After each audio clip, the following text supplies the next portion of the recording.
Problem 3. At least how many people would you have to get from a street to make sure that at least 3 people were born in the same month? Wow, that's a really short question. So, what does it mean? So, if you were, say, going to just randomly go out onto the road, and how many people would you have to talk to in order to have at least 3 people that were born in the same month? So, notice at least how many people would you have to go to the stream to make sure that at least 3 people were born in the same month? So this doesn't really look much alike with our other pigeonhole principle problems, right? So how can we use this to solve this problem? Well, the first step is to find the holes.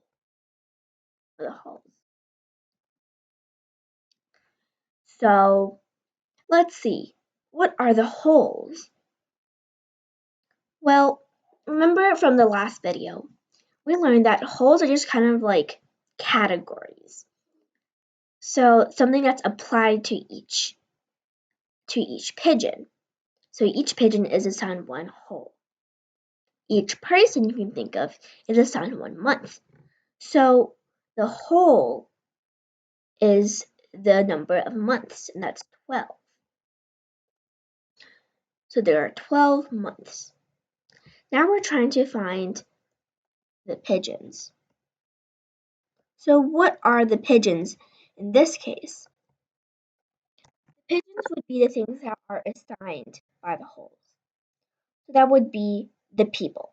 And we don't know that. That's exactly what we're trying to find, the pigeons. So we'll put that as an X right now. Now, number 3, there is the equation.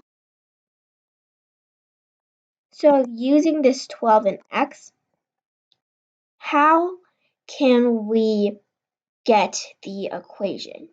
Now, this is where it's hardest. It's kind of, we're not sure how to express this. Well, first let's do the division equation, right? So it would be the number of pigeons, X, we named it X because we don't know it, divided by 12. That's the number of holes. And we are trying to make sure that there are at least 3 people born in the same month, which means that it's the quotient and there will have to be a remainder. And I don't know how much there is remaining, so I'll name that A. So we know that if there is a remainder, we have to plus 1 to the quotient, right? Plus 1 to the quotient, which will equal 3. That's what was the second equation, always like in all of our other pigeonhole principles. We would first do division, and then we would add, right? So we're kind of doing these two steps together. So we're also doing the divide, right, and add. Just that this is kind of different order since there's some unknown values. So add. Anyway, what would go in this blank? What plus 1 equals 2? Equals 3. That would be 2. I just gave the answer. I'm sorry. So x divided by 12. X divided by 12 is equal to 2. So you can, in x, there are 2 whole groups of 12. And there's some left over. And we're going to call that sum A. Well, now we're trying to find how many people you're going to have to get. And not just how many people. We're trying to find at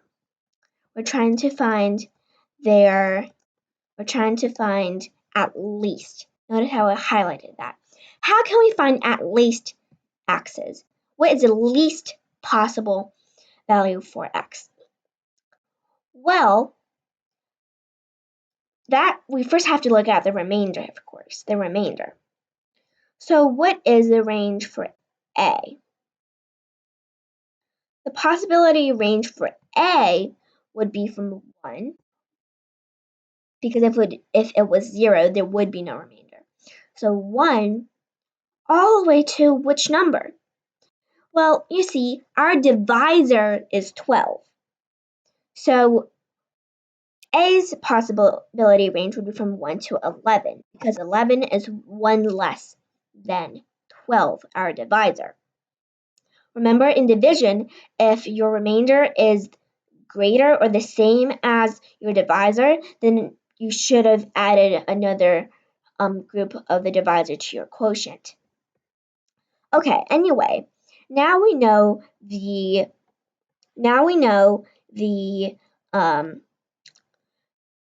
possibility range for A.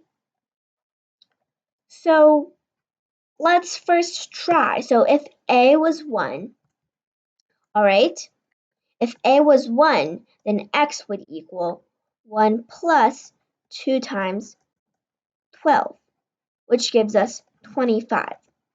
Let's see what would happen if it was 11. That would be 11 plus, over here, this is 24, which gives us 35. So 25 and 35, that's the least possible value for X and the greatest possible value for X. But the question is saying at least how many people. So then the answer would be 25, because that is the least possible value. So yeah, thank you for watching this video. This was a bit different because it was actually the pigeonhole principle but reversed. And thank you for watching again, and see you in problem